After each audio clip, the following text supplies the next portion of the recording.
Hello Ram Ram ji, कैसे हो सब लोग? ठीक ही होंगे आप। क्या देखो, हम इतनी सारी लकड़ी हम इसे बांध रहे हैं। काय की हैं? गुलाब की। इसमें निरे सारे तो कांटे कांटे देखो, हाथ में निरे सारे लग रहे हैं। फिर रात को दर्द करेंगे इससे।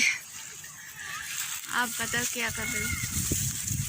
देखो निरे सारे कांटे हैं इसमें, और हाथों में लग रहे हैं, पैरों में लग रहे हैं।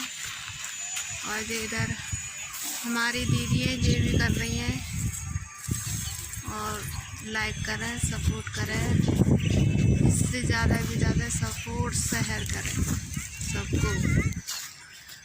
अच्छा, हम इतनी अच्छी अच्छी वीडियो डालते हैं, आप लोग सपोर्ट न करें और लाइक ना करें और कुछ भी, मतलब अच्छा, हम इतनी अच्छी अच्छी वीडियो डालते हैं तो अभी कुछ सब्सक्राइब बहुत कम हो रहे हैं।